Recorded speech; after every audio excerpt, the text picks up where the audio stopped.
Certo, pessoal. Vamos iniciar então. Um bom dia a todos os que estão presentes, aos que vão assistir depois essa aula.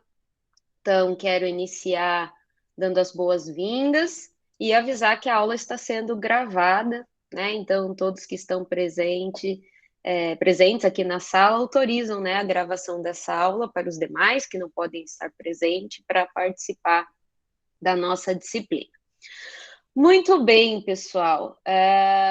Espero que todos estejam bem, principalmente com saúde, né? Que é o que a gente deseja nos últimos tempos, de forma especial, seus familiares. Então, que vocês tenham descansado bastante, que estejam com o ânimo renovado, energias renovadas, né? Porque agora, então, nós vamos dar mais um passo no curso de fenômenos de transporte, né? Então, depois de estudar a quantidade de movimento, depois de estudar a transferência de calor, então, nós vamos dar um passinho a mais e vamos agora para a transferência de massa, né? Então, a ideia de hoje é fazer alguns comentários iniciais, gerais, sobre transferência de massa, falar bastante do plano de ensino, né, especialmente sobre as mudanças que a gente teve com relação ao semestre anterior, né, aqueles que cursaram já a disciplina comigo, então tem algumas mudanças. E depois, se der tempo, né, a gente entrar, então, já na parte de fenômenos em si, estudar fenômenos, se der tempo, a gente já vai iniciar hoje ainda.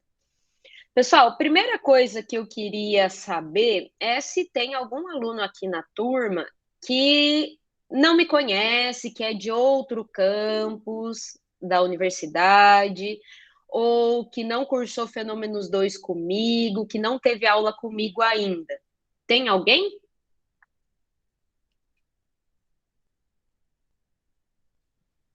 Pelo que eu olhei na lista de chamada, eu acho que eu reconheci todos ou a maioria, né? Então, acho que são todos aqui do campus. Então, podemos dispensar as apresentações mais aprofundadas, né, pessoal? E partir direto para o que a gente precisa, então. Fiquem bem à vontade, tá, pessoal, para perguntar.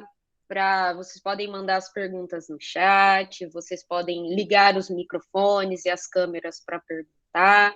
Fiquem bem à vontade. Pode interromper a hora que vocês quiserem, tá? Não tem problema nenhum. Então, meu desejo é que vocês participem da aula, para eu não ficar falando aqui com as paredes ou com o computador, né? É importante que a gente possa interagir também nesse formato remoto, mesmo que seja mais difícil. Então, sempre se eu estiver falando rápido demais, indo rápido demais, vocês têm a liberdade aí de me interromper a hora que vocês quiserem e pedir para ir mais devagar, para explicar de novo. Fiquem bem à vontade, tá bom? A gente sabe das dificuldades desse formato remoto, então sempre que tiver dúvida, é só interromper, perguntar, certo?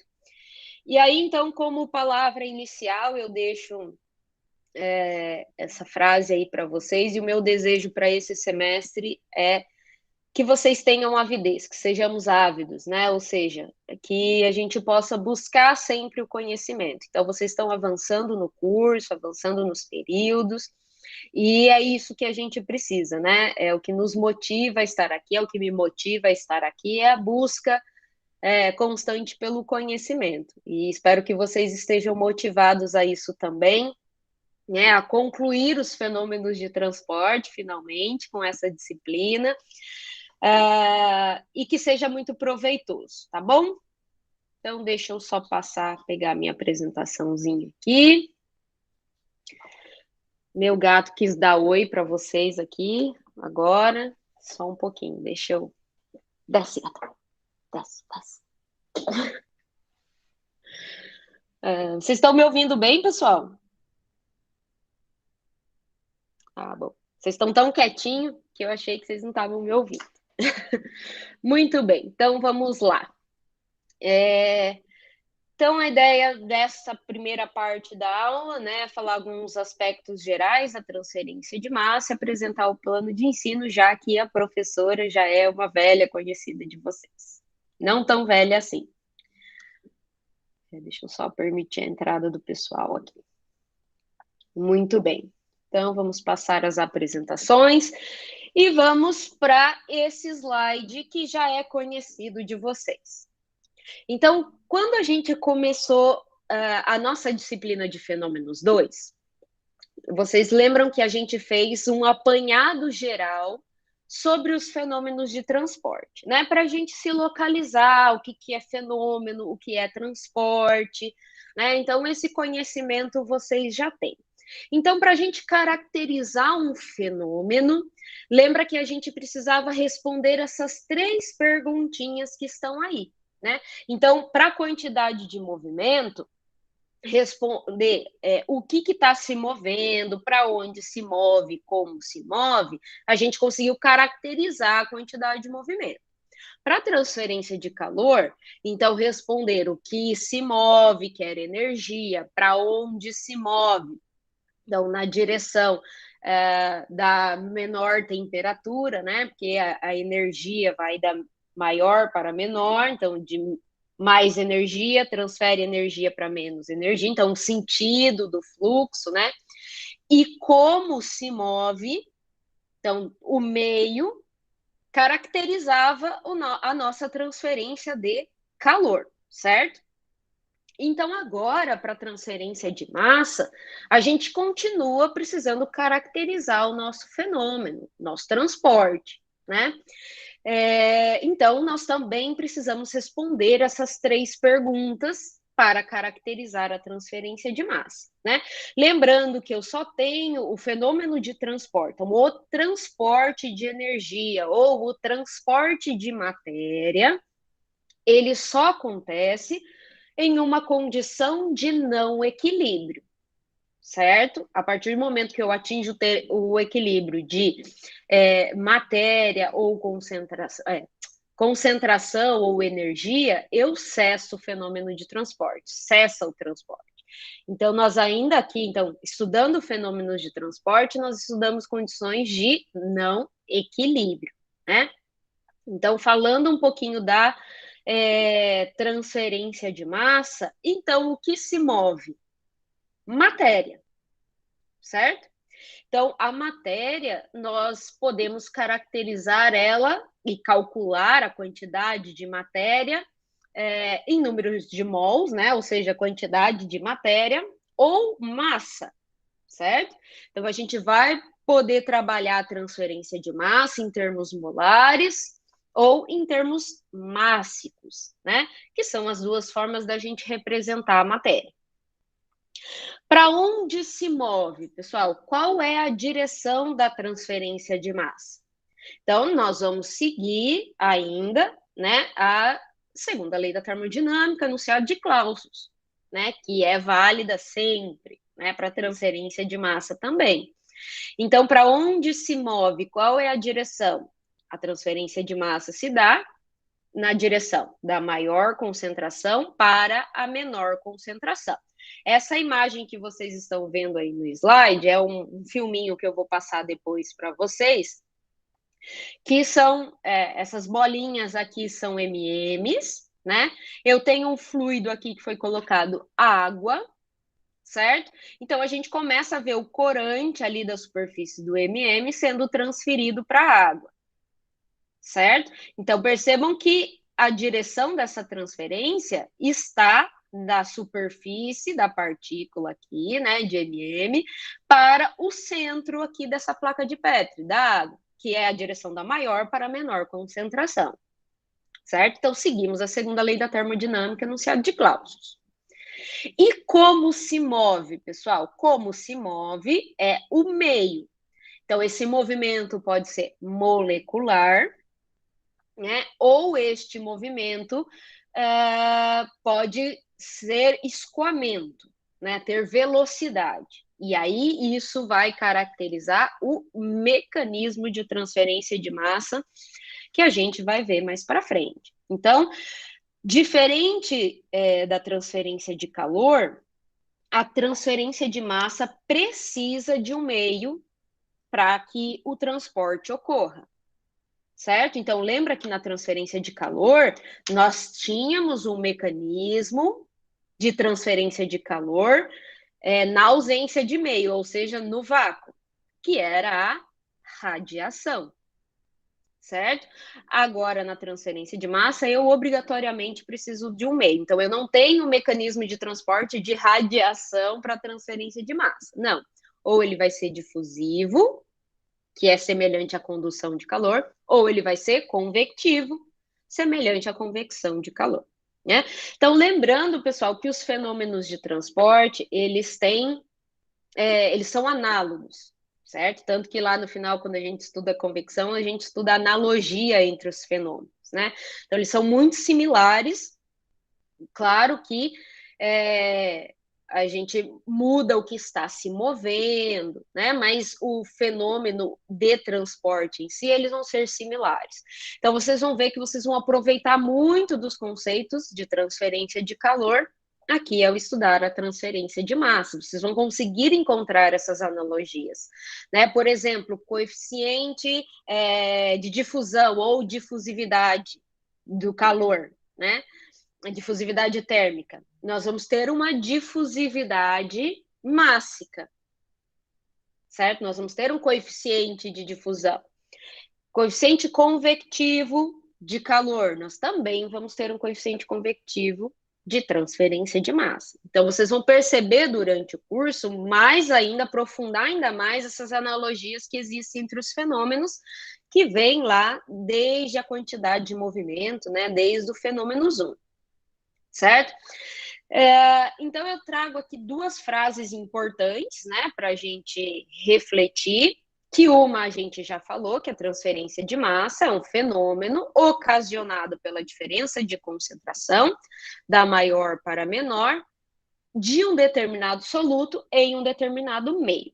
Então, essa é a definição de transferência de massa dada pelo Cremasco,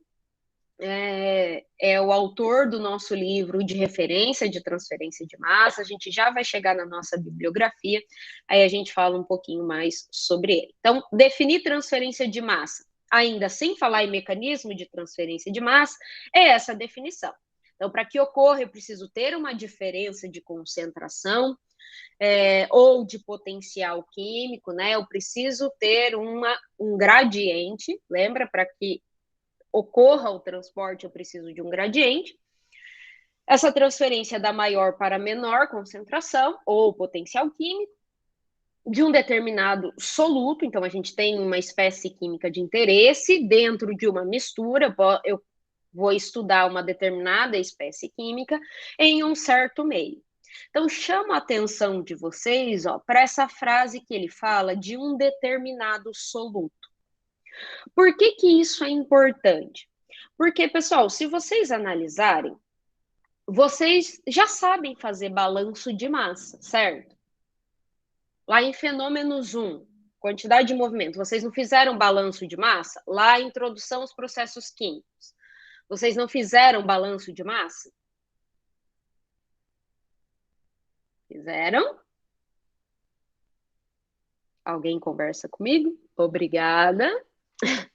Muito bem, pessoal. Então, qual é a diferença, né? Por que que eu tenho que estudar transferência de massa de novo, fazer balanço de massa de novo, né? Bom, o que separa, né, a diferença entre os balanços de massa que vocês já estudaram para o que a gente vai fazer aqui na transferência de massa, no fenômeno 3, é que lá, então, anteriormente, vocês estudaram balanço global de massa, certo? Então, vocês fizeram o balanço da mistura. Então, a massa da mistura que entra tem que ser igual ao que sai, né? Da mistura. Agora, aqui na transferência de massa, perceba que ele frisou, né? De um determinado soluto. Então, nós vamos pegar uma mistura que pode ter N componentes, certo? E nós vamos estudar o balanço para cada espécie química, ou seja, cada substância que compõe essa mistura, certo? Então, nós vamos fazer mais o balanço global de massa, nós vamos fazer o balanço do soluto, da substância ou da espécie química, como queiram chamar, certo? Dentro de uma mistura. Perfeito? Então, essa é a principal diferença, né? Que agora nós vamos estudar a transferência de massa. Claro que aí vai envolver muitas outras coisas.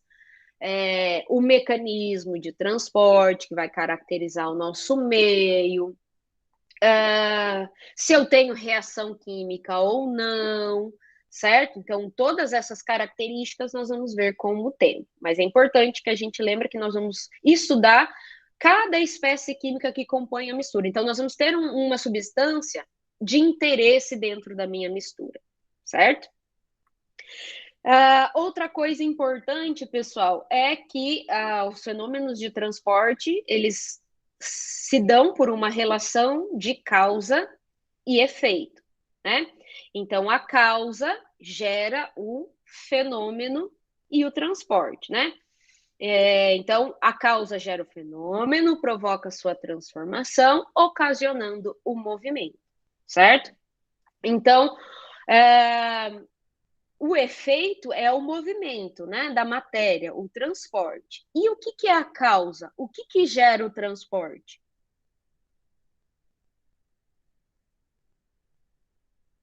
Alguém sabe me dizer?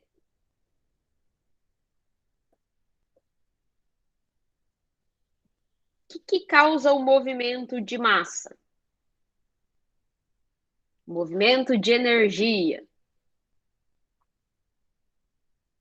A diferença de concentração, certo? Então, a nossa causa vai ser sempre uma diferença de concentração, de temperatura ou de pressão. Lembra que lá em Fenômenos 1, o que provoca o movimento do fluido, o escoamento do fluido, era a diferença de pressão.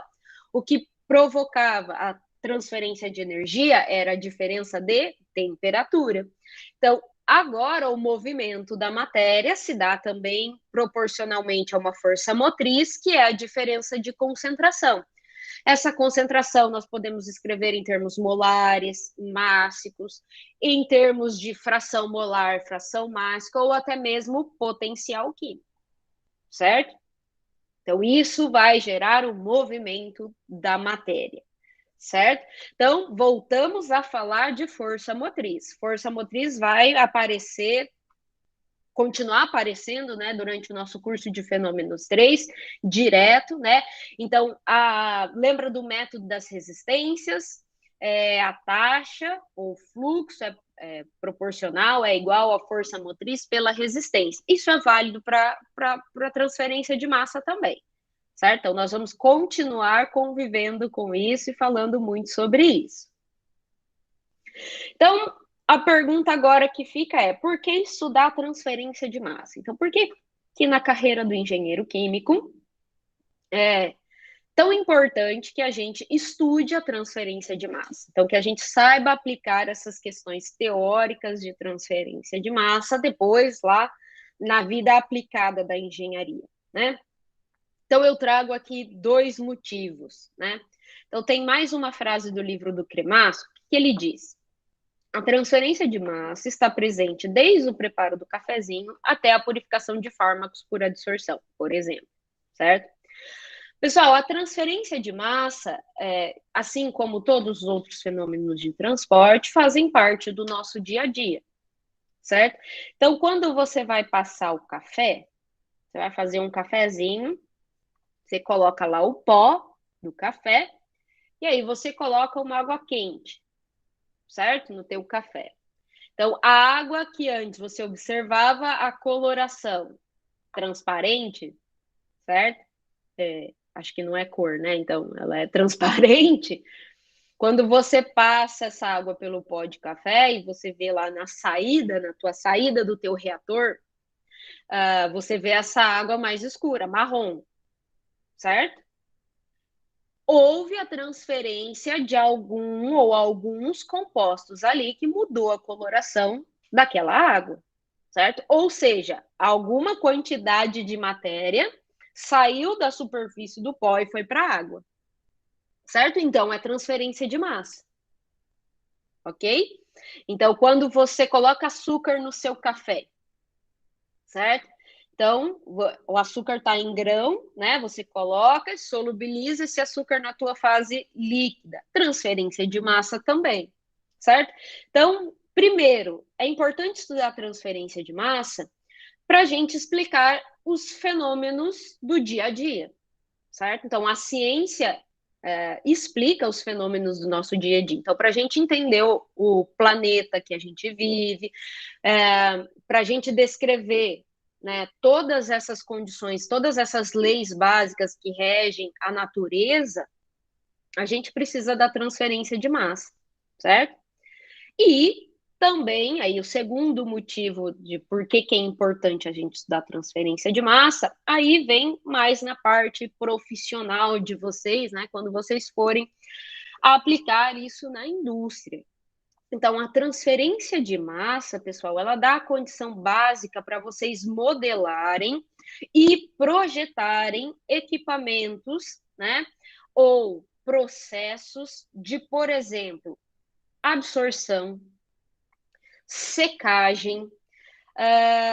Em alguns sistemas biológicos, inclusive o corpo humano também, a gente tem as questões de transferência de massa, processos de destilação, processos de extração, processos de adsorção, separação por membranas, certo?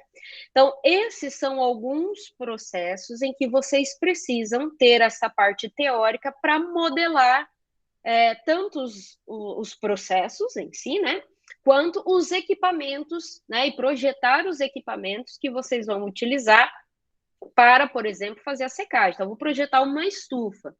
Eu preciso saber as condições, o que eu vou secar, qual vai ser o fluxo que eu preciso fornecer, as variações de temperatura, certo? Enfim. Professora, secagem, por que a secagem está aí na transferência de massa? Já apareceu na transferência de calor. Então, secagem é um processo de transferência de massa e calor simultâneo, né? Porque além de você fornecer energia, você também vai ter a transferência de massa, por exemplo, na remoção de umidade. Então, umidade vai sair lá do centro da teu material que você está secando e vai para o fluido, né? Vai sair para o ar. Né? Então, você vai remover a umidade. Então, isso é transferência de massa também. Né?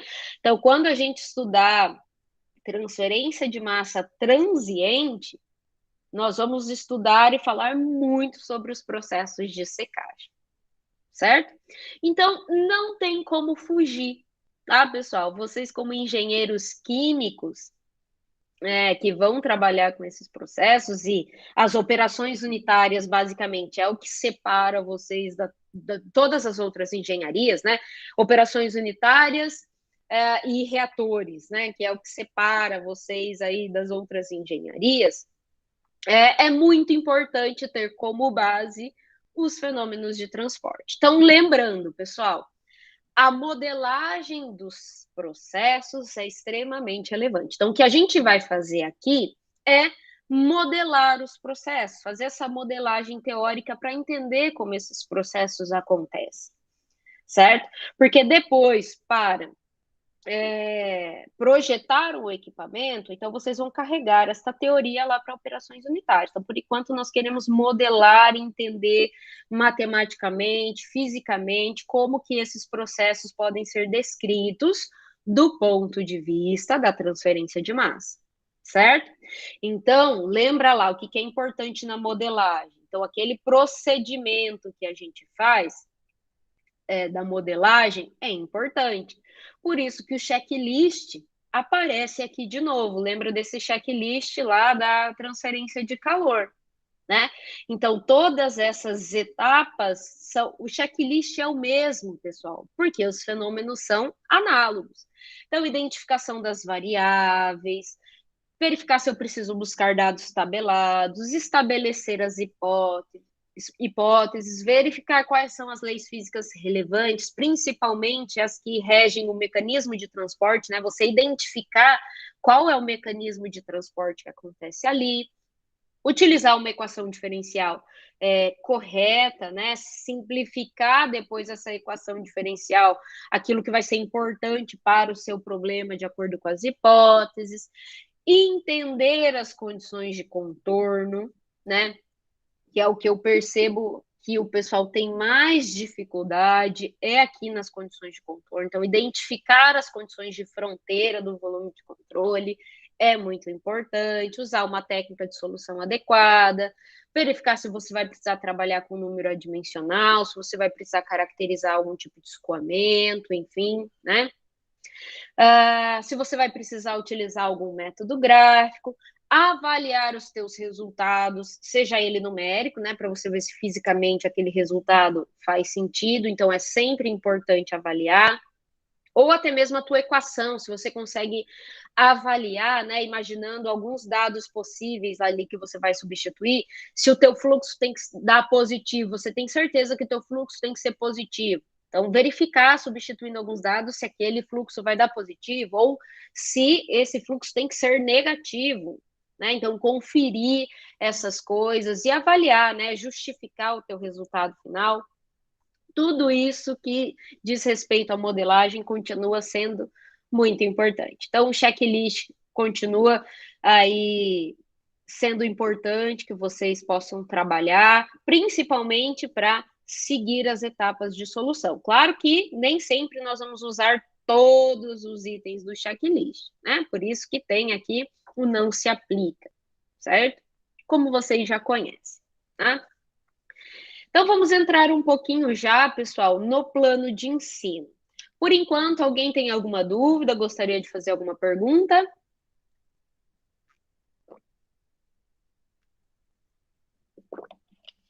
Tranquilo por hora, prof. Beleza, obrigada. Então, vamos entrar um pouquinho no plano de ensino, né? Que eu imagino que é o que vocês estão mais ansiosos neste momento.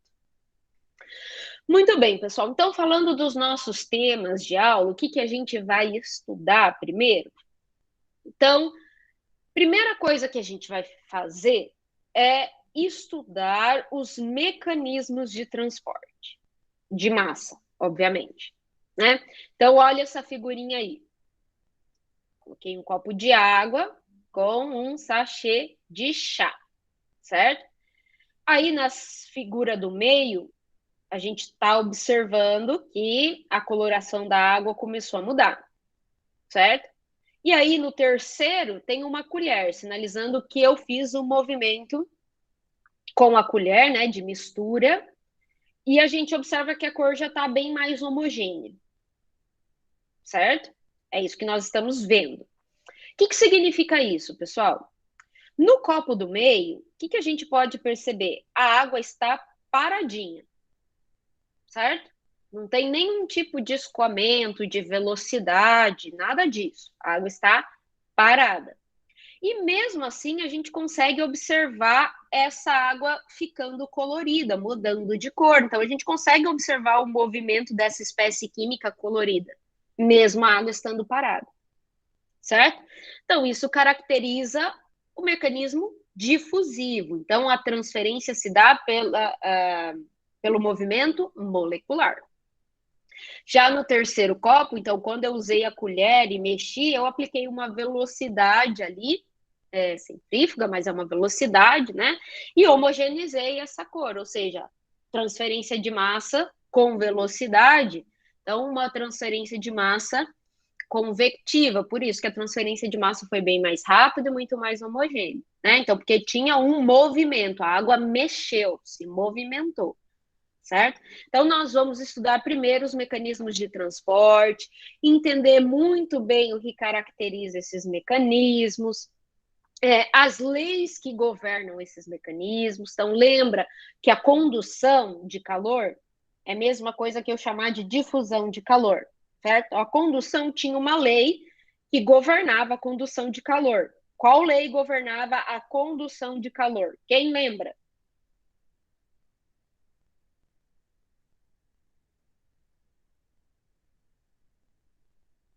Não estou acreditando.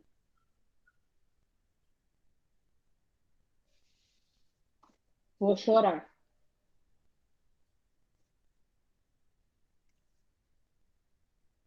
Pode escrever o nome, não tem problema se escrever errado, não. Pode escrever o nome.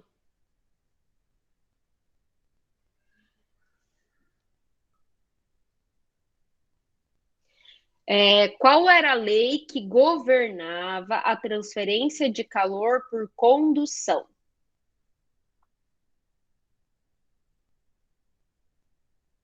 Fourier, muito obrigado, Lucas.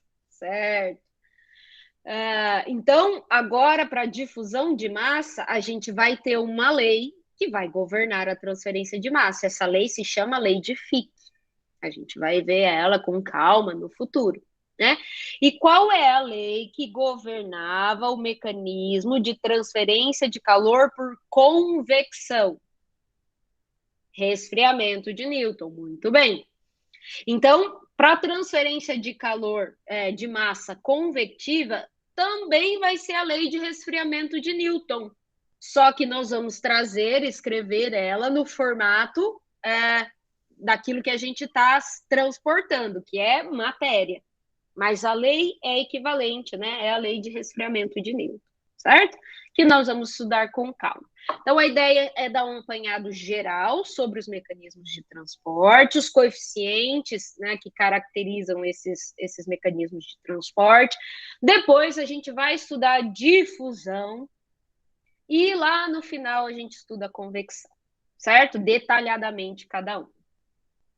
Muito bem, pessoal. Então, na difusão de massa, nós vamos estudar a dependência espacial, certo? Então, uni, bi e tridimensional, certo? Isso faz parte da nossa ementa. Vocês vão ver que essa parte bidimensional, tridimensional ou multidimensional, como queiram chamar, vai estar na nossa complementação de carga horária, certo? Mas é importante que a gente estude. Nós vamos estudar a dependência temporal, ou seja, quando não depende do tempo, significa que eu não tenho acúmulo. Portanto, o meu regime é.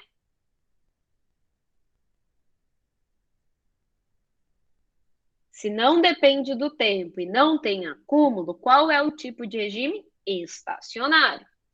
E vamos estudar a dependência temporal, ou seja, eu começo a ter acúmulo no meu volume de controle, portanto, o regime transiente, certo? Então, nós vamos estudar a transferência de massa. Vamos começar pela estacionária, que é mais simples, né? Depois a gente vai para a difusão transiente, certo? E também, pessoal, falando de difusão de massa, nós vamos estudar a difusão de massa com reação química, tá? Aqui a gente já chega lá no capítulo 6 da nossa referência básica, que é o cremasco. E aqui, pessoal, é um item que o caldo engrossa bastante, vamos falar assim, certo? Eu percebo que o pessoal começa a ter mais dificuldade é a transferência de massa com reação química, certo? Porque nós vamos estudar alguns tipos de reação química. Então, nesses tipos de reação química, vai mudar o local em que nós vamos descrever a reação química, a cinética de reação química, né?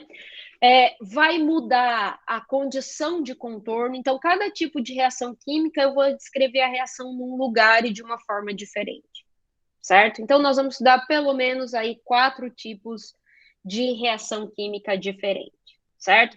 Então, quando a gente chegar em reação química, pessoal, é muito importante que o que foi visto anteriormente esteja muito bem entendido. Então, a parte de difusão estacionária, é importante que vocês estejam craques já. Condição de contorno, craque, né? Para aqui a gente aplicar a reação química, certo? Aqui o caldo costuma dar uma engrossada, eu já conto para vocês como que funciona a disciplina. Certo, pessoal? Então, isso é basicamente a nossa ementa. Claro que depois nós vamos estudar a convecção, né, completo, todos os dados de convecção, camada limite, enfim, também vai fazer parte da nossa disciplina, analogias, né? Tudo isso. Muito bem, pessoal.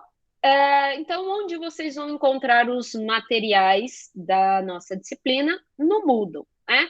Então, todos vocês já foram inscritos no Moodle, certo? Então, tá aí a carinha do nosso Moodle. Muito importante, pessoal.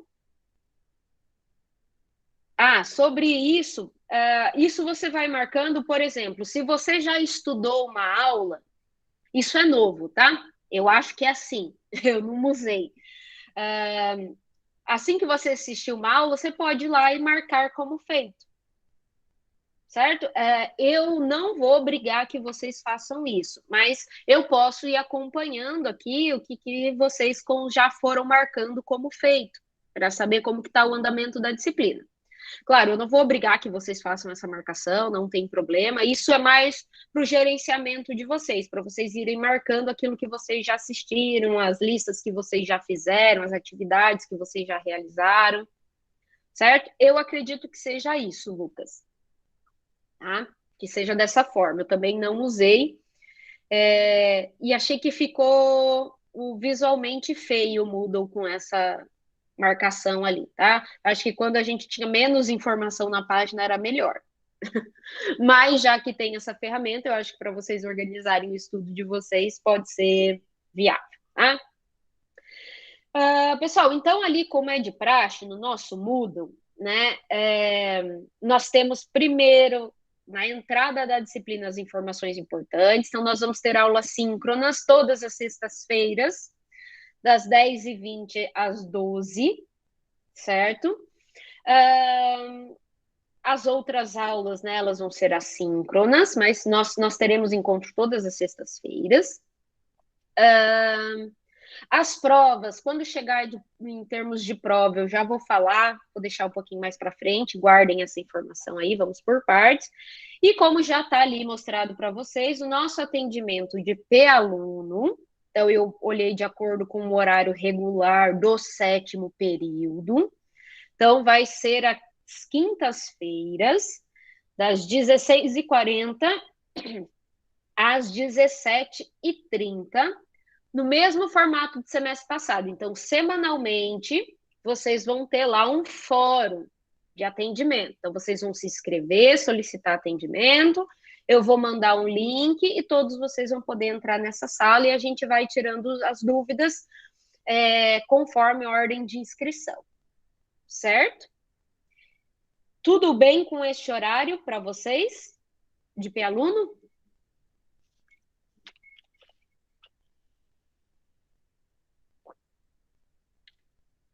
Então, quem está regularmente no 7º período, não é para ter aula nesse horário, né? Certo. Então, as informações importantes estão aí. E também a primeira coisa que aparece, ícone, é a nossa sala virtual, que vai ser essa sala, nós vamos usar sempre essa sala para as nossas aulas, tá? Estou pensando em talvez a gente utilizar sempre essa sala para os atendimentos também. Diga, Guilherme. Se não puder nesse horário, vocês vão ter que mandar e-mail e a gente vai marcando conforme agenda, né? Conforme disponibilidade minha e de vocês, tá bom? Não tem problema, é só mandar e-mail que a gente vai agendando, tá? Preferencialmente, eu prefiro que vocês venham nesse horário, mas se não puder, a gente agenda outro, tá?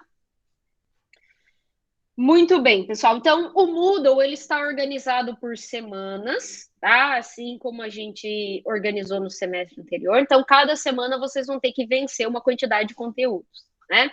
Então, tem as semanas, semana 1, tem a data, tem o que é atividade síncrona, assíncrona, descrito lá no Moodle. Aí tem os materiais didáticos, tem os slides, tem as videoaulas, tem o material de apoio, alguns exercícios já resolvidos, vou colocar as gravações das aulas síncronas, as listas de exercício, certo? E também tem a nossa carga horária complementar, que é o nosso CCH, complemento de carga horária, certo? Então, alguns conteúdos foram colocados na complementação de carga horária, certo? Então, o que está na complementação de carga horária não será cobrado em prova, tá bom? Mas é importante que vocês estudem. Então, vai ter teste de videoaula sobre algumas dessas cargas horárias complementar, vai ter lista de exercício, tá? É claro que isso não vai ser cobrado depois na prova, mas é muito importante que vocês separem um tempo também para aproveitar esses conteúdos para que a gente possa trabalhar com a ementa da nossa disciplina toda, certo? Mas não cai na prova o que tiver como complementação, certo? Vamos falar sobre avaliação, que é o que mudou principalmente do semestre passado para esse agora. Pessoal, então, observando algumas coisas, né? A quantidade de atividades que muitos professores deram no semestre. Então, eu resolvi reduzir a quantidade de atividades avaliativas, tá? Então, nós vamos ter 2 provas teóricas individuais. Essas provas vão ser realizadas. Então, a P1 vai ser realizada no dia 29/10. Conteúdo já está ali, os capítulos 1 ao 4 do Cremasco, certo? E a prova 2 no dia 10/12, conteúdo capítulo 5 ao 9 do Cremasco. Primeira coisa, pessoal, com relação a essas datas, tudo bem para vocês?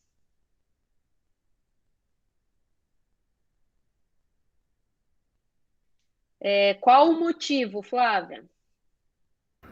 Professor, é que Operações Unitárias 2 cai no mesmo dia e é das 7h30 às 9h10 a prova, na sexta-feira. E é do Tá. sétimo período também. Vocês têm aula outro dia de OP2? Porque assim, ó, nós temos as nossas 4 horas aula, todas na sexta-feira. A maioria das disciplinas tem. Eu estou pensando aqui se eu mudo ou se eu peço para vocês conversar com o outro professor, porque se ele tiver mais 2 aulas em outro dia, ele poderia mudar, né? É mais fácil para ele mudar do que eu mudar. Teria na Entende? terça com ele. Dá para ver com ele, professor, se a gente consegue mudar.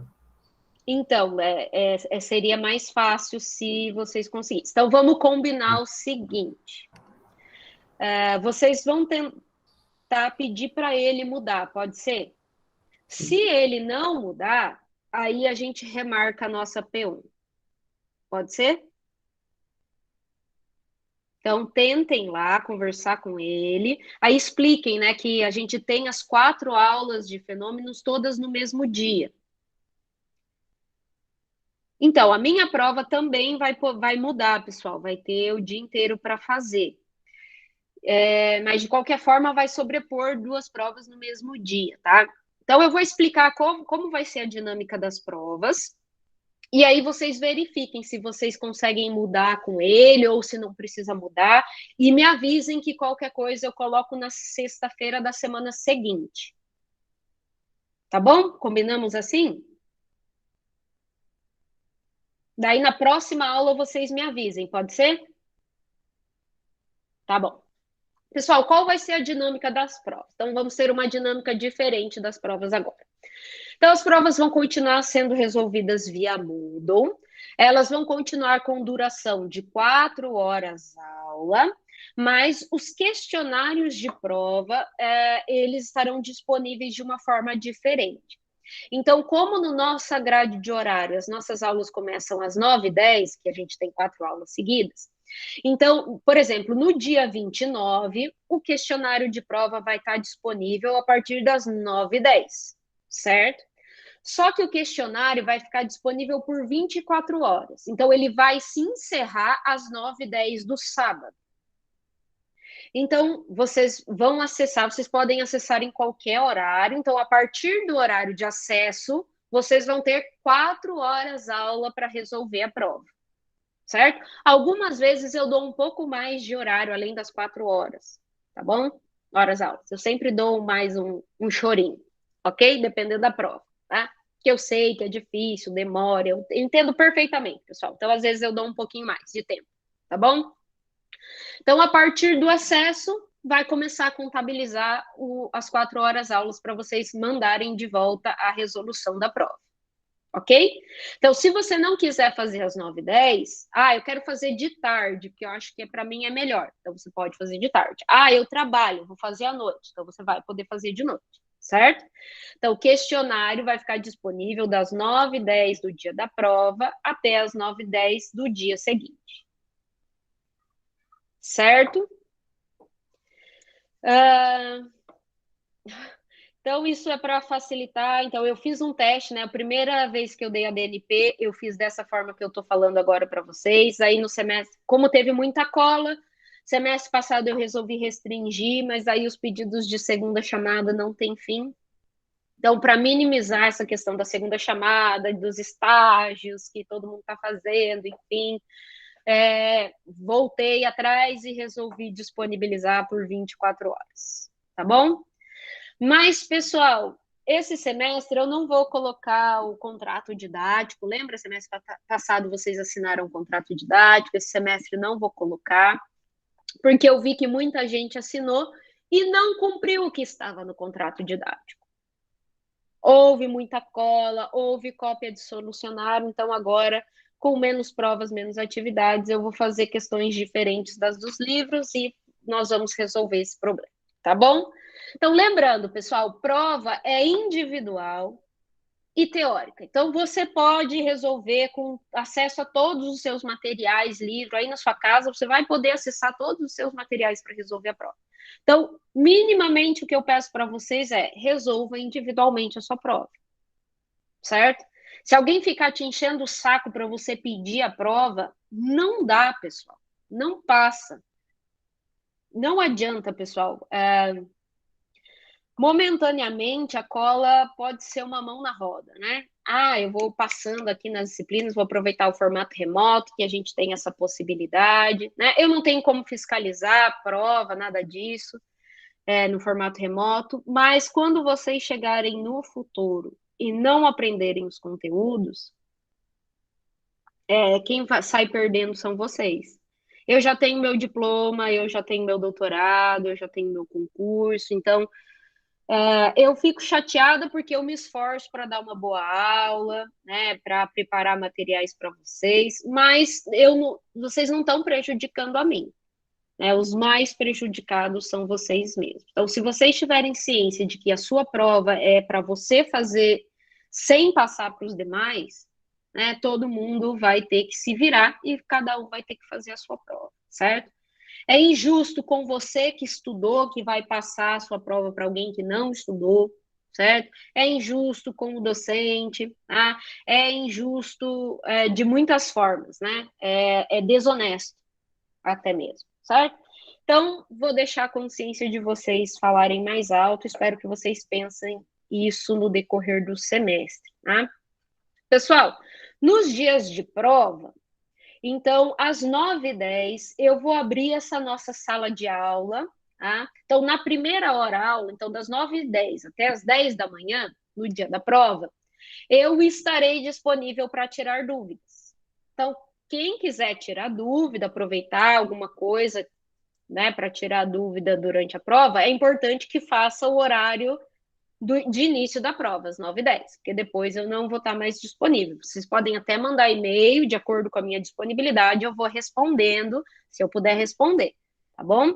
Mas, de qualquer forma, no início, às 9h10, no dia da prova, eu vou abrir essa nossa sala de aula e vou estar aqui disponível para tirar eventuais dúvidas que vocês tenham sobre interpretação da prova, se vocês acham que tem dado faltando, essas coisas, tá? Não para tirar dúvida de conteúdo. Combinado? Então, o que eu peço? Que vocês mandem a prova em PDF, tá? Pode enviar em arquivo único todas as resoluções das questões. Eu vou tentar organizar o questionário de prova desta forma, tá bom? Combinado sobre as provas? Dúvidas?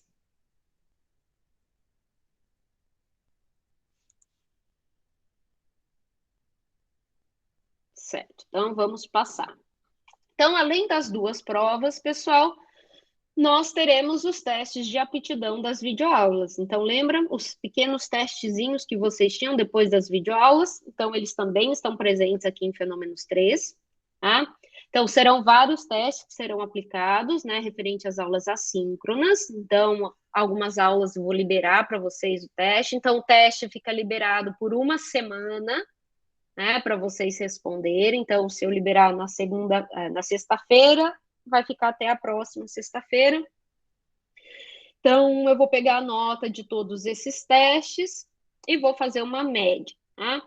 Então, os testes vão ser realizados via Moodle também, são testes bem rapidinhos, de assinalar, sem muita dificuldade, é voltado mesmo para a videoaula que vocês assistiram, tá? Para fazer com que vocês assistam as videoaulas, tá bom? É muito importante assistir as videoaulas assíncronas.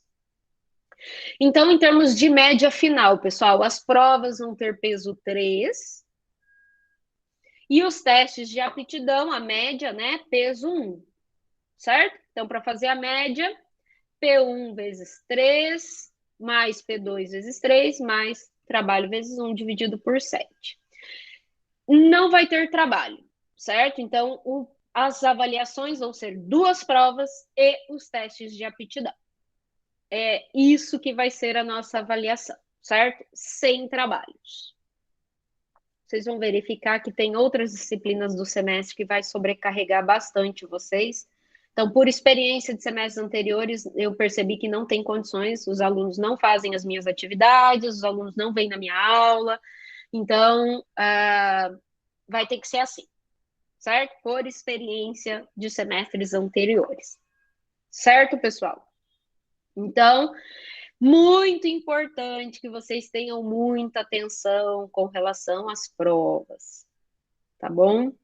E não deixem de fazer os testes. Não adianta, pessoal. Ai, professor, eu fiquei precisando de pouquinha nota. Eu vou lá olhar se você fez os testes de aptidão, deixou de fazer um monte de teste. Se tivesse feito, não precisaria de pouquinha nota. Certo? Eu olho tudo isso quando eu vou arredondar a nota, tá bom? Então, é importante que vocês façam todas as atividades do curso, beleza?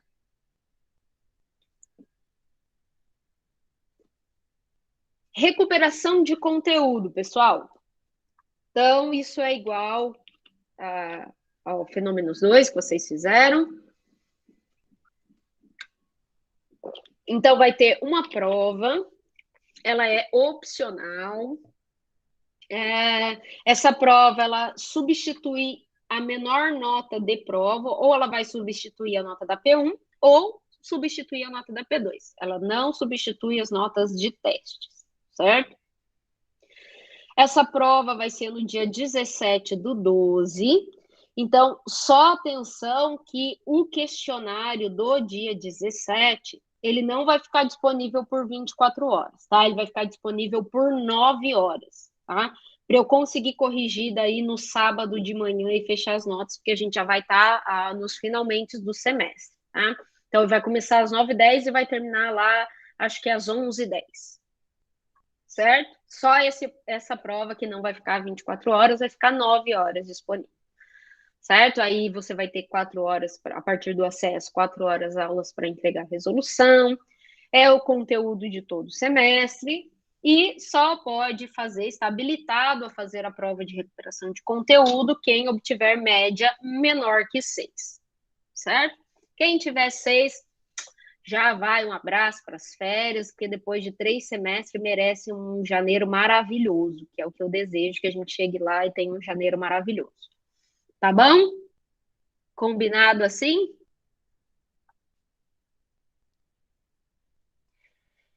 Alguma dúvida sobre a recuperação de conteúdo?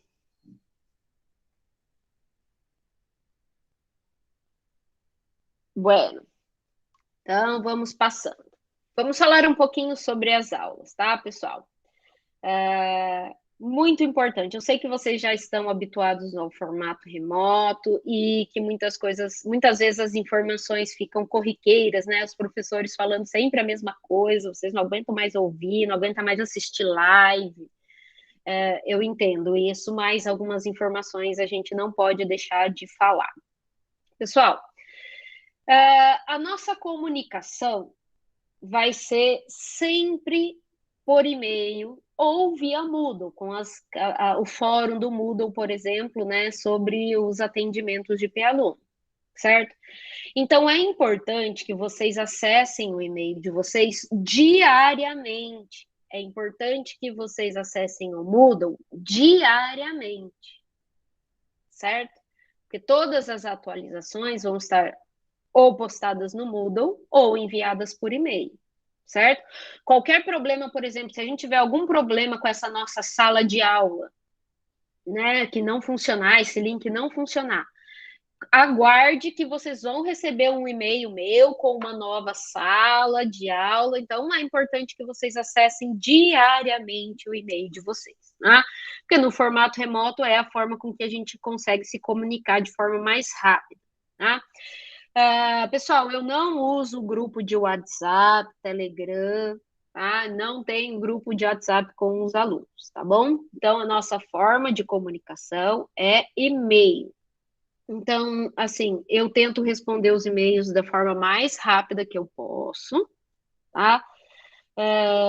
Então, vocês sabem que agora eu estou na coordenação de curso, então vou ter um pouco mais de atividades, mas, assim, a ideia é responder ágil, tá? De forma ágil os e-mails de vocês, tá? Os que foram mandados nos dias agora, 2 semanas passadas, não foram respondidos rapidamente porque eu estava de férias, estou retornando hoje das minhas férias, tá bom? Então, é isso, tá bom? Se eu demorar um pouquinho para responder, é porque eu estou em alguma atividade, alguma reunião da coordenação, mas a ideia é responder brevemente vocês, tá bom? Qualquer coisa que vocês precisarem, me mandem e-mail, certo? Então, acessem sempre e-mail e Moodle. É o básico das aulas remotas, tá bom? As nossas aulas, então, vão ser via Google Meet, essa sala de aula, uma sala de aula fixa, tá? Atendimentos de P-aluno também, vamos usar o Google Meet. Então, se a gente não tiver problema com essa sala vai ser usada até o final do curso, tá? Semestre passado eu tive um dia um problema com uma sala, precisei renovar, mudar a sala, mas daí eu atualizo o Moodle, eu atualizo o planejamento também, tá bom? Outra coisa, pessoal, então todas as aulas síncronas vão ser gravadas, certo? E disponibilizadas no Moodle. Galera, isso é uma coisa que eu queria também falar com vocês com relação à experiência que a gente já tem do ensino remoto. Então, o que eu tenho observado? Que no começo das aulas, hoje nós temos aí 26 alunos logados na nossa aula. Acho que 25, né? Porque uma sou eu e outra a minha apresentação. Então, acho que tem 25. Na nossa turma, nós temos 32 alunos, certo? Então, no começo, a gente começa a ter aí 20 e tantos alunos. Aí vai chegando para o final do semestre, os alunos param de vir nas aulas 5. Aí cai pela metade, aí de repente tem 10, aí de repente tem 5, aí de repente vem 2, certo? Por experiência própria, certo? De quem avalia os alunos que participam das aulas têm a tendência de tirar melhores notas, certo? Por quê? Uma teoria minha, tá? Primeiro, consegue tirar as dúvidas na hora, não fica para depois. Se organiza melhor, fica menos videoaula para assistir depois, né? Porque daí você vai ter as aulas síncronas e assíncronas para assistir ao mesmo tempo. Então vai embolar, vai virar uma coisa maluca, certo? Então você se organiza melhor, você assiste as aulas assíncronas durante a semana, chega na sexta-feira, tem a aula síncrona que vai ser uma aplicação do conteúdo assíncrono, certo? Então, desta forma, os alunos que participam das aulas síncronas, que vêm nas aulas síncronas, a tendência é que eles tirem melhores notas. Eles conseguem se organizar melhor, estudar melhor e, portanto, ter um aproveitamento da disciplina melhor, certo?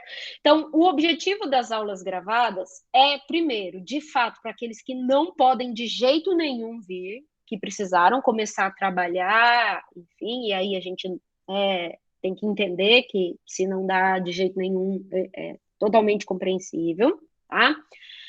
E para que vocês possam assistir essa aula depois, certo? Então, olha, eu não consegui assistir a aula, eu assisti a aula síncrona, mas eu fiquei com uma dúvida. Então, eu vou voltar lá naquele tempo, vou lá no YouTube, né? Passo para frente, ou coloco uma velocidade maior, para chegar no ponto em que eu estou dúvida e eu vou repetir essa explicação.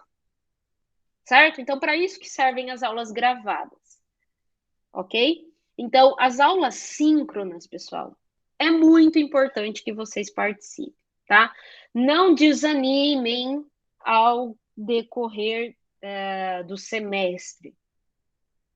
Coloquem na agenda de vocês, já se organizem para virem nas aulas síncronas. Então, vai ser das 4 aulas, nós vamos ter 2 síncronas toda semana.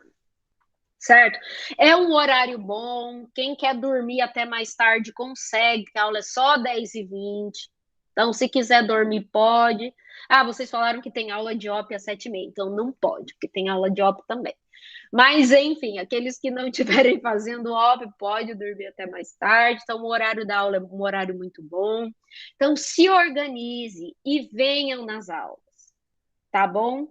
É importante. É por experiência de quem já está trabalhando as disciplinas aí remotas há um tempo, tá certo?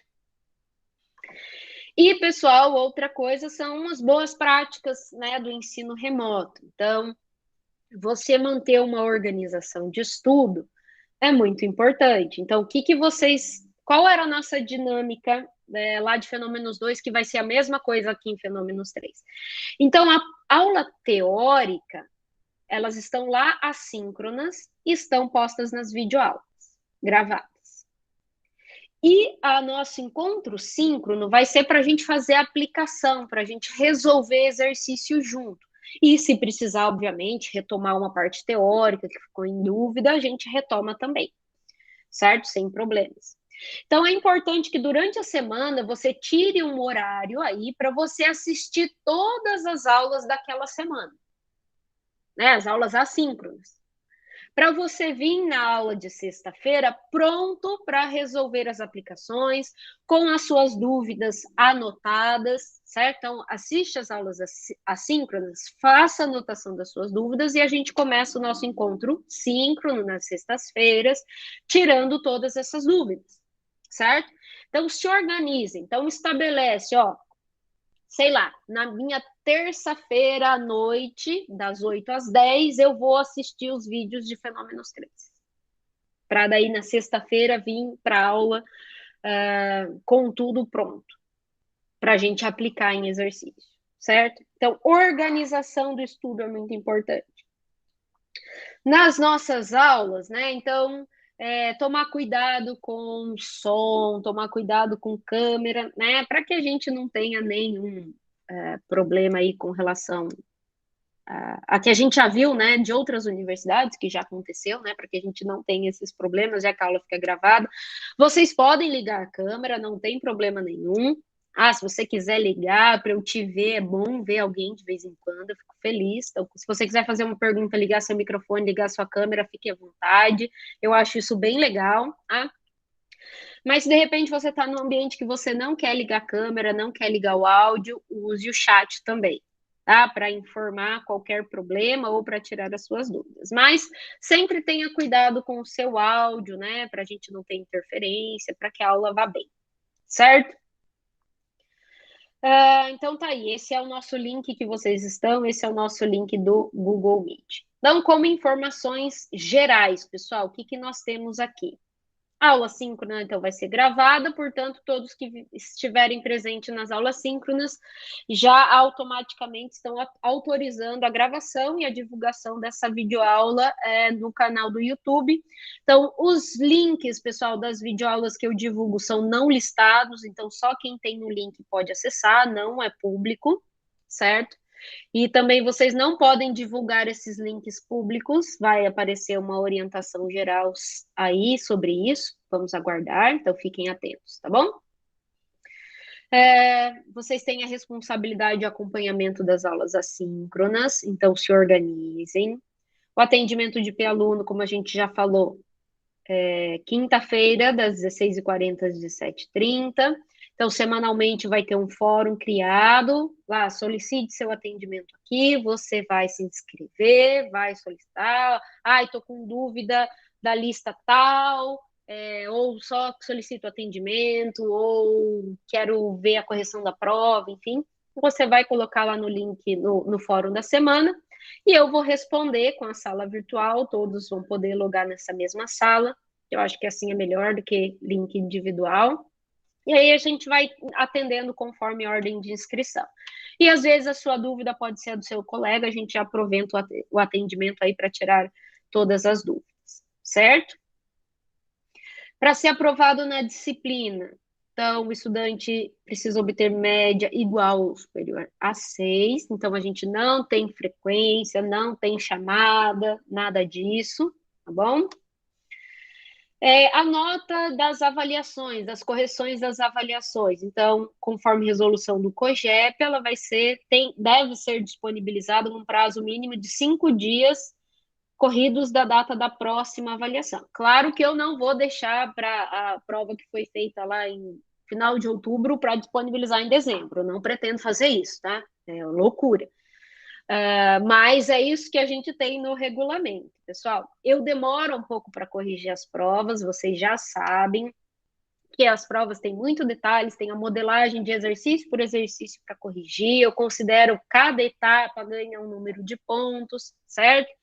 Então, posso demorar, mas eu vou respeitar o que está no regulamento, fiquem tranquilos. Bom, já falamos sobre o item 6 aí, né, que são as informações sobre microfone e câmera durante as aulas síncronas, certo? O aluno que faltar em alguma avaliação. Então, pessoal, percebam o seguinte, o pedido de segunda chamada, ele é válido, né? Então, se você perder a prova, você pode pedir a prova de segunda chamada via solicitação ao DERAC, então preenche o formulário, manda para o DERAC, né, por e-mail. Agora, percebam, pessoal, que para pedir segunda chamada nesse nosso novo formato de prova, então, o questionário fica disponível 24 horas. Então, para pedir segunda chamada só vai ser aprovada se você tiver uma indisponibilidade de fazer a prova durante 24 horas. Ou seja, você teve um problema de saúde, ficou internado, ficou em observação no hospital, aí ok, é passível de segunda chamada, tá? Isso está em regulamento das ADNPs. Então, se a prova fica disponível por mais de 6 horas, e o aluno só teve uma consulta, um comparecimento que não precisou de internação, né, em hospital, então não é passível de segunda chamada, certo? Fiquem atentos a isso. Então, são só para pedidos de segunda chamada, motivos de força maior, ok? Então, importante que vocês fiquem atentos. Mas sim, pode solicitar, certo? Qualquer problema que você tiver de ordem de força maior, certo? Então, trabalho não vai justificar a segunda chamada, porque o questionário está disponível por 24 horas. É isso que eu quero chamar a atenção de vocês. Ficou claro isso?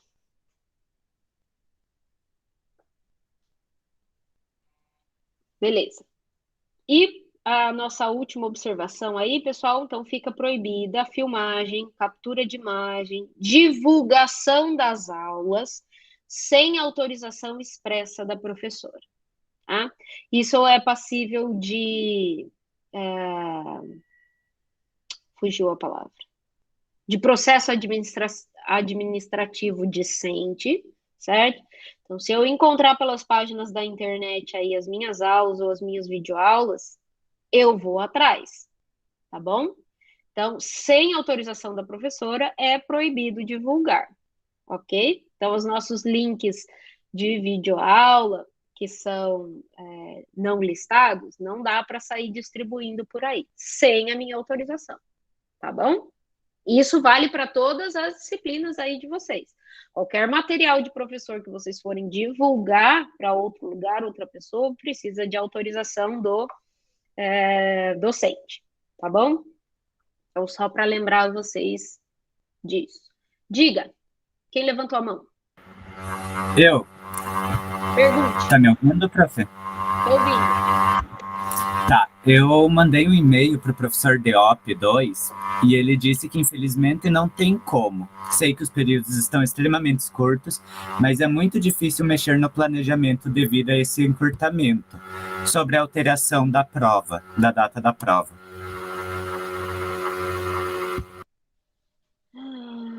Tá, eu vou estudar isso ou vou tentar conversar com ele e dou a resposta para vocês na próxima aula, tá bom? Ok, muito obrigado. Beleza, valeu, Guilherme. Muito bem, vamos seguir aqui. Então, sobre a nossa bibliografia, pessoal. Então, o que a gente tem de bibliografia básica? Nós temos o Bird, que é o livro clássico de fenômenos de transporte, ele tem os 3 fenômenos no mesmo livro, mas é um livro mais avançado, tá? O Bird tem todos esses livros da bibliografia básica estão disponíveis na minha biblioteca, tá bom? Mas o Bird é um livro mais avançado, tá? Para quem quer avançar nos conteúdos de fenômenos, ok?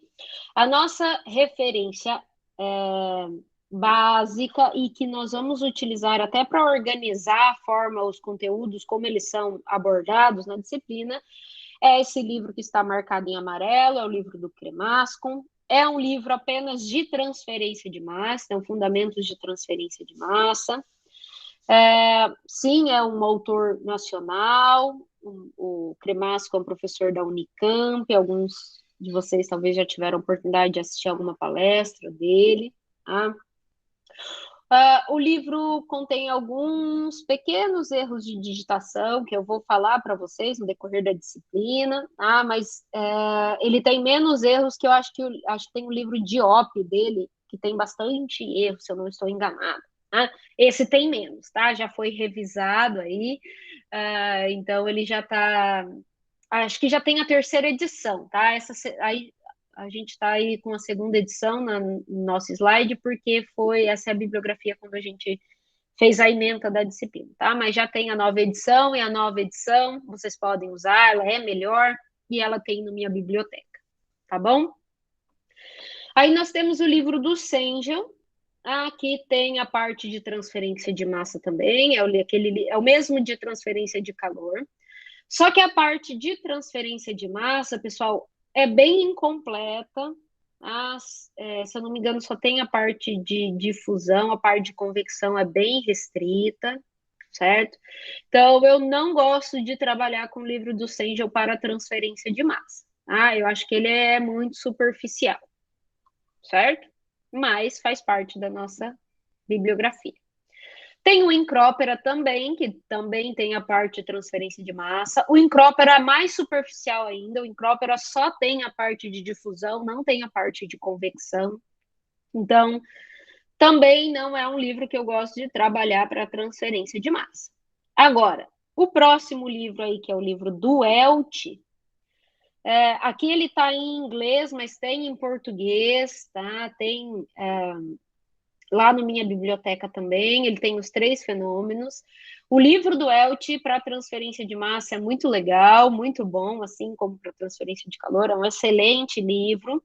Gosto muito de utilizar exercícios do Elty, certo? Ele tem vários exercícios que são de aplicação mesmo, é por isso que eu gosto dos exercícios do Elty, certo? Então, esse é um livro legal que vale a pena estudar também, tá? O livro do Kuzler é um livro de difusão, ele não tem tradução, e eu acho que ele também não tem ainda na biblioteca, tá? Se eu não me engano, ele tem só físico e não tem na minha biblioteca.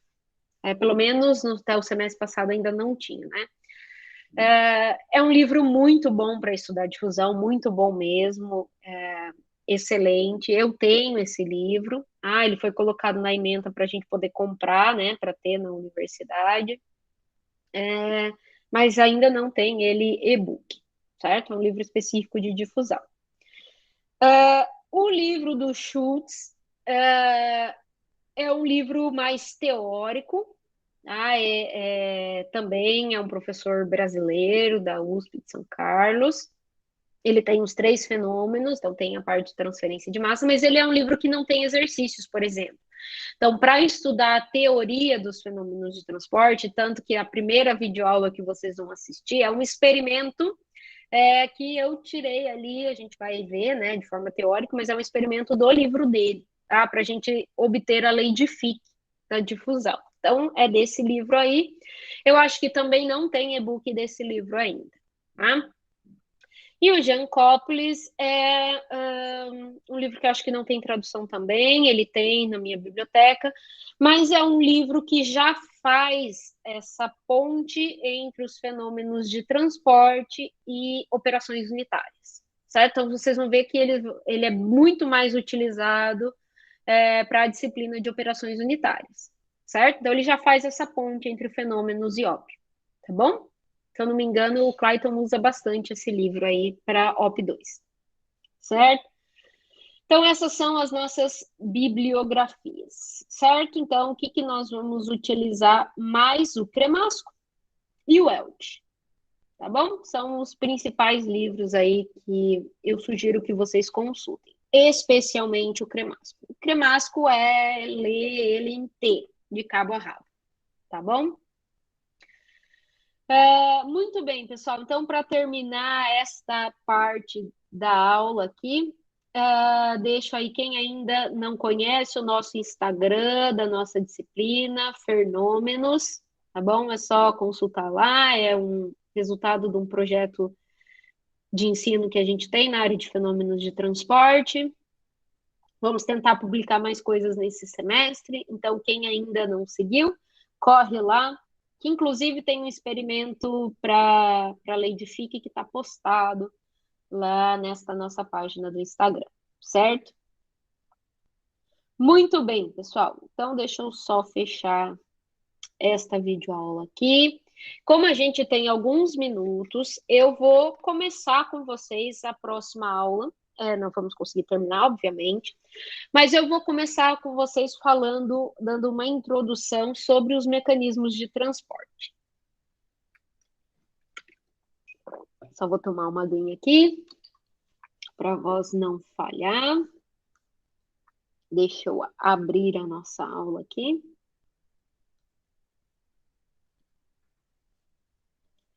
Enquanto isso, alguém quer fazer alguma pergunta, alguma observação?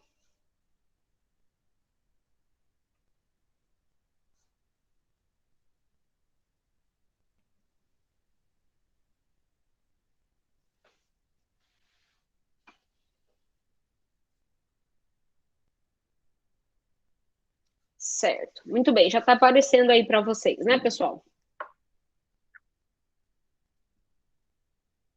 Beleza.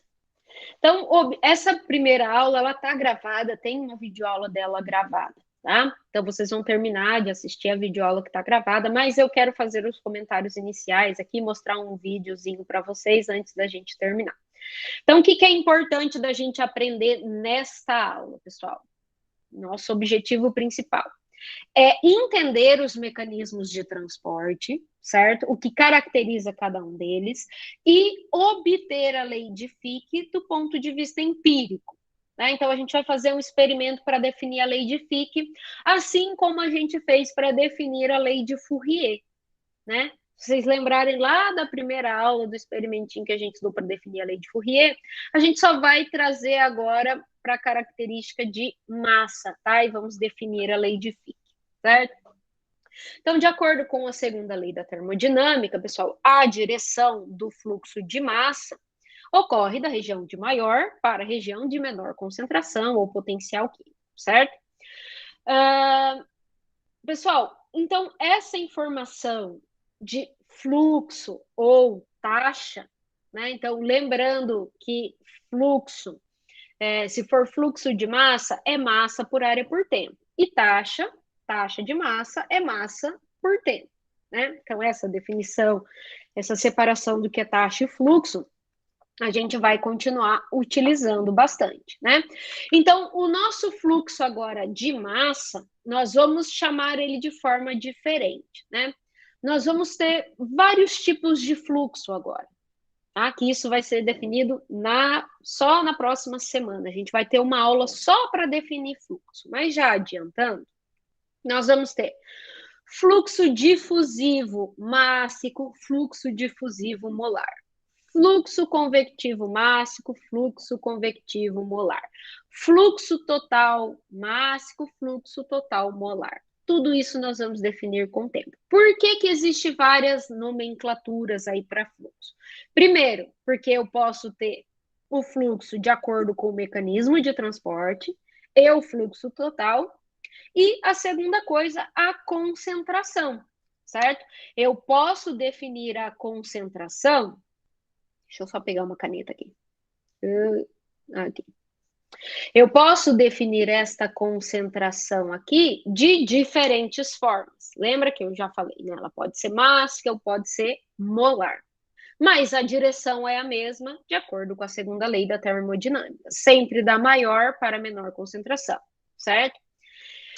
Então, lembrem disso, pessoal. Para o experimento que vai vir a seguir para definir a lei de Fick, que é a lei que governa a difusão, essa direção aqui vai responder uma pergunta que a gente faz lá, referente ao sinal. Lembra da lei de Fourier, que aparece um sinal negativo? Porque o fluxo de calor vai na direção da menor temperatura, vai acontecer a mesma coisa na lei de Fick, que governa a difusão, certo?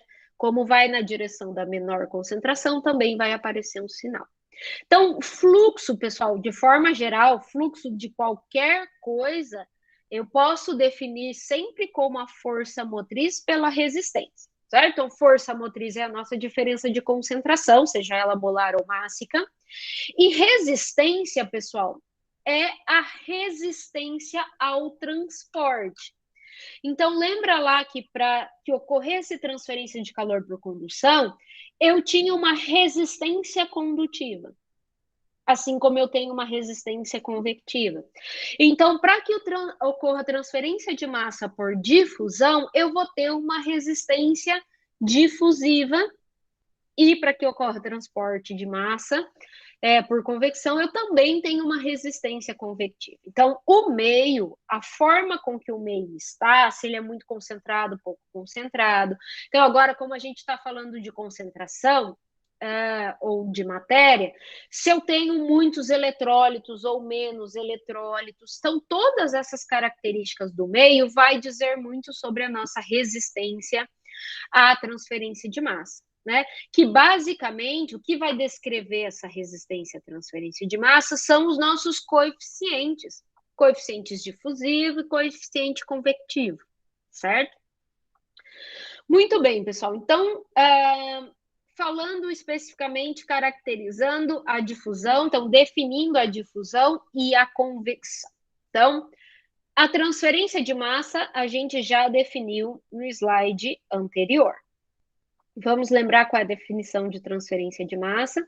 Então, é a transferência de um determinado soluto numa mistura, da maior para a menor concentração em um determinado meio. Agora, essa transferência de massa será difusiva quando o movimento for em nível molecular, certo? E a convecção de massa vai ser quando esse meio estiver em uma velocidade, estiver em escoamento, ou tiver uma velocidade da mistura, uma velocidade global, certo? Então, para a gente entender um pouquinho essa diferença, primeiro eu vou mostrar esse vídeo aqui para vocês. Esse vídeo também está postado lá na nossa página do Instagram, tá? Que é um experimento que a gente fez. Deixa eu pegar o ponteiro. Deixa eu ver. Ah, eu não vou conseguir mostrar o vídeo. Calma lá. Que é um vídeo de. Deixa eu colocar aqui. Seta. Aqui. Que esse é um vídeo, pessoal, para explicar a difusão, tá? Então, o que que acontece aqui? Foi colocado confetes nessa placa de Petri, e eu vou colocar água nessas duas placas, certo? Lembra daquela figurinha lá que a gente tinha no slide anterior? Então, é a reprodução desse experimento. Então, observem que em uma das placas eu vou colocar água quente, então numa temperatura mais elevada, e no outro água fria. Então, eu quero que vocês me digam, de acordo com o que vai acontecer aí no vídeo, se, por exemplo, na placa de Petri de cima tem água quente ou fria, e na de baixo quente ou fria, certo? Vocês vão olhar aquilo que vocês já conhecem, a intuição de vocês, de acordo com o que vocês já conhecem de fenômenos, eu quero que vocês me digam o que vocês esperam, tá? Então, eu vou colocar o vídeo para rodar. O áudio não importa, tá, pessoal? Eu não recortei o vídeo ainda, tá? Então, eu coloquei ele inteirinho aí para vocês.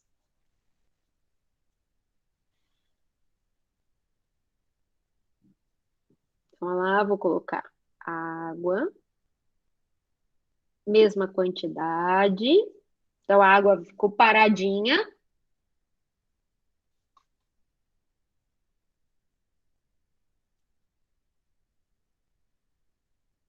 Vocês estão vendo o vídeo aí, né? Tá rolando para vocês.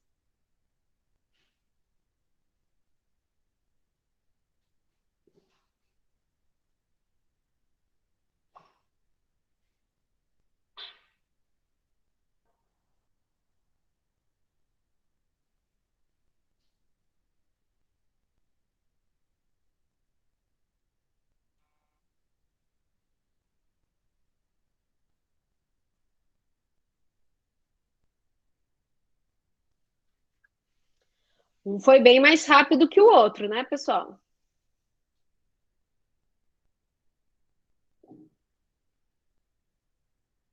Então, enquanto vai rolando aí o vídeo, vou fazer as perguntas. Então, a nossa definição geral de transferência de massa. Vocês conseguiram observar aí a definição de transferência de massa? Então, um soluto sendo transferido num meio da maior para menor concentração? Certo? Então, o soluto é o quê? É cada corante coloridinho aí, né, da superfície do confete. Né? Esse é o nosso soluto. O meio é a água, que foi colocada, depois ela ficou paradinha, né? E a direção do fluxo do corante. Né? Então, foi da superfície da partícula que está mais concentrada, onde eu tenho mais corante, e foi em direção ao centro, certo? Que é o centro da placa de Petri, é o que tem menor concentração desse corante, certo? Então, confirmamos, por meio desse experimento, a transferência de massa, certo? Agora a pergunta sobre o mecanismo de transporte. Qual é o mecanismo que aconteceu aí?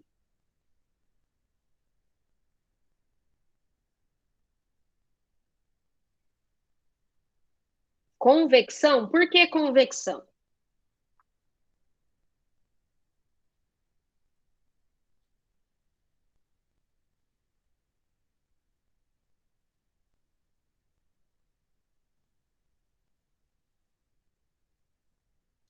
Velocidade de quem, Guilherme?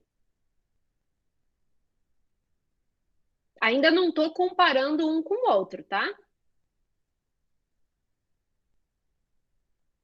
Ó, para a gente caracterizar o mecanismo de transporte, se é difusão ou convecção, nós vamos olhar para a velocidade do meio. Exatamente, Guilherme. O meio é a água. Então, depois que a água foi colocada na placa de Petri, a água ficou parada, ela não escoou, não teve escoamento da água.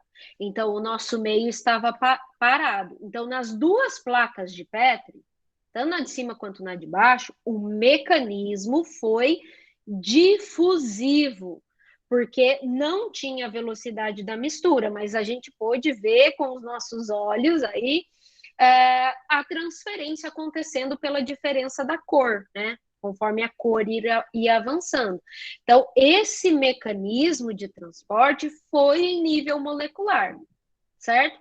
Então, a gente não viu a água se mexendo, as moléculas de água se mexendo, né, para transferir a matéria. Mas a gente sabe que aconteceu porque a gente observou a variação da cor. Então, o movimento do meio, que era a água, foi o nível molecular, certo? Então, em ambas as placas, o mecanismo de transferência de massa foi difusivo, certo? Agora vamos comparar as duas. Então, a velocidade do transporte está associada à temperatura da água. Então, eu falei para vocês que uma amostra tinha temperatura maior que a outra. Então, a placa de cima, vocês acham que tinha maior ou menor temperatura? Por que maior?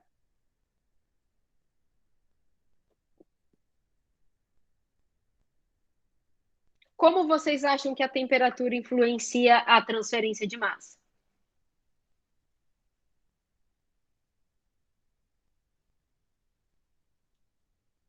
Acelera por quê? Vamos mais fundo. Isso, muito bem. Quando você fornece energia para o teu meio, a agitação, o movimento molecular das moléculas vai ser maior, certo? Então, pessoal, o que a gente pode perceber? Então, se eu tenho um mecanismo difusivo, eu vou ter um coeficiente que caracteriza a difusão, certo? Assim como a gente tinha um coeficiente que caracterizava a condução, certo? Então, esse coeficiente difusivo, ele sofre influência da temperatura, certo? Então, quando a gente for ver correlações para calcular o coeficiente difusivo, a gente vai ver essa dependência da temperatura, certo? Claro, a gente vai explicar tudo o que é o coeficiente difusivo em detalhes, mas a gente já, a nossa intuição, né, ou o conhecimento que a gente tem da química, da ciência até agora, né, da física, da química, já nos permite entender e dizer que a difusão vai ser maior quando eu tiver uma temperatura maior. Então, isso afeta o meio em que o transporte vai ocorrer, certo? Então, como ela interfere, de que forma, positiva ou negativamente, bom, a gente já viu que foi positivamente, a gente vai ver nas cenas dos próximos capítulos, certo? Então, a gente vai ter uma aula para estudar só esse coeficiente difusivo aí, ok? E a convecção, deixa eu passar aqui, peraí, deixa eu voltar, muito bem. Então, agora, pessoal, nós vamos estudar só a difusão, certo? Então, especificamente, nós queremos, como próxima etapa, obter a lei que governa a difusão, certo? Para isso, a gente vai fazer um experimento que vocês vão assistir na videoaula. Então, nessa primeira semana, pessoal, é importante que vocês assistam os vídeos, né, para a próxima sexta-feira, da semana 1 e da semana 2, tá bom? Não esqueça. Então, vai estar lá na videoaula que já está gravada para vocês, um experimento semelhante ao que a gente fez lá no calor para obter a lei de Fourier. Só que agora o que vai ser transferido, né, não vai ser energia mais, vai ser molécula que vai sair do ambiente 1 para o ambiente 2. E nós vamos avaliar número de moléculas de acordo com a variação de algumas variáveis ou alguns parâmetros. De que forma que essas variáveis interferem na diferença do número de moléculas entre um ambiente e outro, certo? Então, a explicação mais detalhada eu vou deixar para vocês estudarem na videoaula. Beleza, pessoal? Dúvidas até aqui?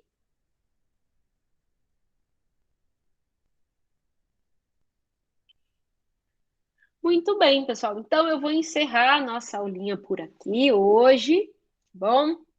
Estudem, então lembrem de assistir as videoaulas, ainda, então, dessa semana 1 e daí da semana 2 também. Então, a primeira semana vai ficar meio acumulada de vídeo, mas só para a gente colocar em ordem, tá bom? Vou tentar resolver essa questão da prova. Se eu não conseguir, eu vou marcar a prova para a semana seguinte, mas eu atualizo o planejamento tanto no portal do aluno de vocês, então por enquanto está aparecendo dessa forma, mas eu atualizo durante a semana e converso com vocês semana que vem, tá bom? Sobre a nossa prova 1. Certo? Então, não havendo mais dúvidas, pessoal, desejo a vocês aí uma boa semana, um bom início de semestre, foco, força, fé, tá bom? Que vai dar tudo certo. Nós vamos vencer esse semestre, tá bom? Um beijo, se cuidem e bom final de semana.